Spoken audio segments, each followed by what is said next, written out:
Assalamualaikum warahmatullahi wabarakatuh. Hai guys, hari ini aku bakal bahas sejarah pengembangan auditing. Simak videonya ya, enjoy.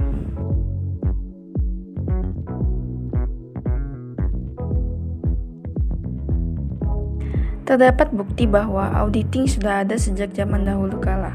Ternyata raja-raja dulu menata usaha kekayaan kerajaannya dengan jalan membagi fungsi pencatatan serta dilakukan penyimpanan yang baik untuk mencegah terjadinya penyelewengan-penyelewengan yang akan terjadi. Akuntansi mulai ada setelah manusia berkebudayaan dan berkembang sesuai dengan kemajuan teori ekonomi pada abad 16, 17, dan 18. Pada akhir abad ke-13 baru ada yang menamakan dirinya sebagai akuntan publik. Semula auditing dititikberatkan pada usaha yang untuk menemukan kecurangan. Menurut Montgomery, tujuan auditing dahulu kala adalah 1. Menemukan dan mencegah kecurangan, 2. Menemukan dan mencegah kesalahan. Selanjutnya, sejak tahun 1940 sampai sekarang, tujuan auditing adalah 1. Meyakinkan kelayakan posisi keuangan dan hasil usaha perusahaan sebagai tujuan utama, 2. Menemukan dan mencegah kecurangan atau kesalahan sebagai tujuan sampingan.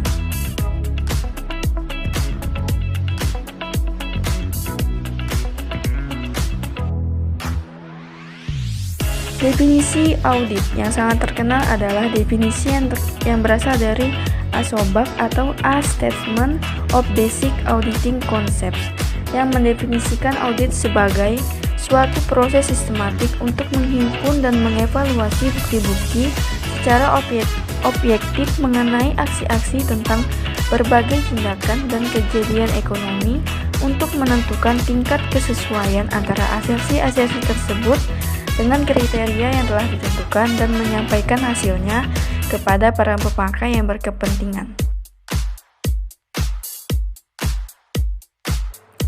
Dari definisi tersebut dapat diuraikan menjadi 7 elemen yang harus diperhatikan dalam melaksanakan audit, yaitu: pertama, proses yang sistematis.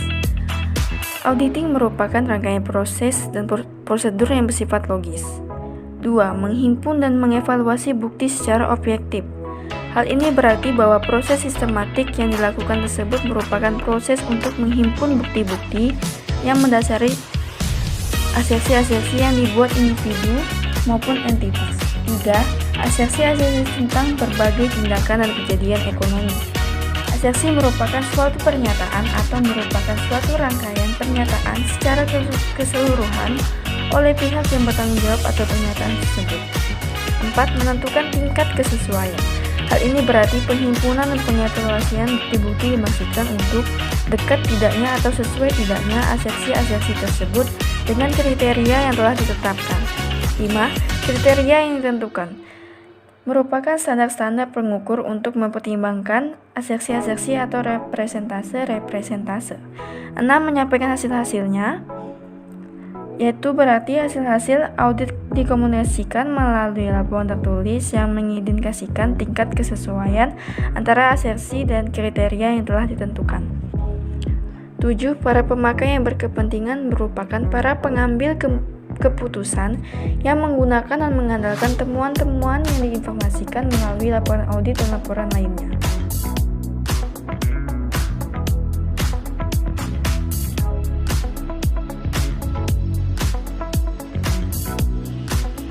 Menurut Kell dan Boyton, audit dapat diklarifikasikan berdasarkan tujuan dilaksanakannya audit, yaitu yang pertama, audit laporan keuangan merupakan penghimpunan dan pengevaluasian bukti mengenai laporan keuangan suatu entitas dengan tujuan untuk memberikan pendapat apakah laporan keuangan telah disajikan secara wajar sesuai kriteria yang telah ditentukan.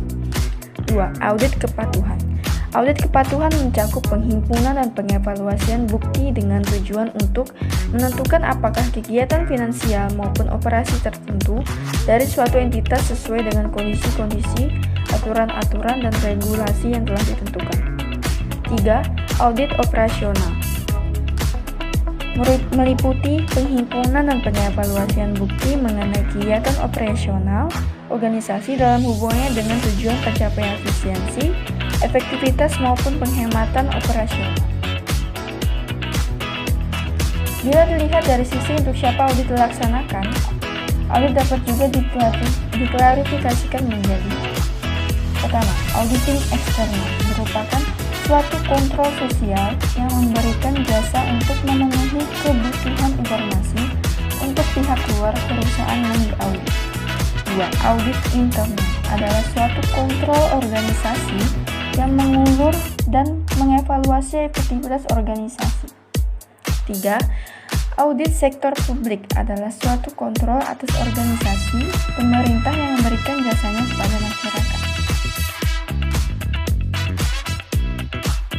Auditor yang ditugaskan untuk mengaudit tindakan ekonomi atau kejadian untuk entitas individual atau hukum pada umumnya diklarifikasikan ke dalam 3 kelompok.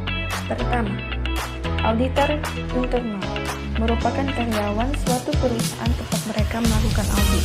Tujuannya adalah untuk membantu manajemen dalam melaksanakan tanggung jawabnya secara efektif.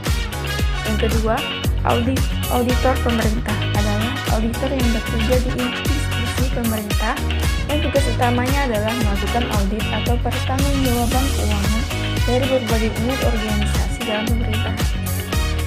Yang ketiga, auditor independen adalah para praktisi individual atau anggota kantor akuntan publik yang memberikan jasa auditing profesional kepada klien.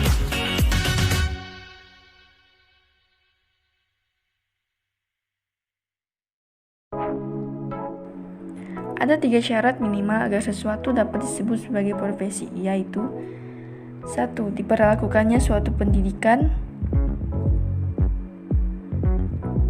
tertentu yang biasanya disingkat S1. 2. Adanya suatu pengaturan terhadap diri pribadi yang didasarkan pada kode etik profesi.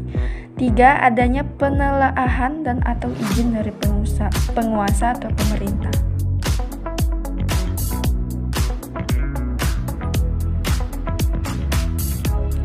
Hierarki kantor akuntan publik. Hierarki staf organisasi kantor akuntan publik pada umumnya digambarkan sebagai berikut. Yang pertama, partner. Yang kedua, manajer. Yang ketiga, akuntan senior. Yang keempat, akuntan junior.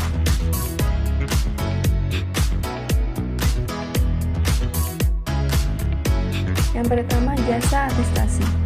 Atestasi adalah suatu pernyataan pendapat atau pertimbangan seseorang yang independen dan kompeten mengenai kesesuaian dalam segala hal yang signifikan asensi suatu entitas dengan kriteria yang telah ditetapkan. Ada 4 jenis jasa atestasi yang dapat diberikan oleh suatu kantor akuntan publik, yaitu yang pertama, audit, kedua, pemeriksaan, 3, penelaahan, 4, prosedur yang disepakati bersama. Jasa non-atestasi. Ada 3 jenis jasa non-atestasi yang diberikan suatu kantor akuntan publik, yaitu jasa akuntansi, pajak, dan jasa konsultasi manajemen.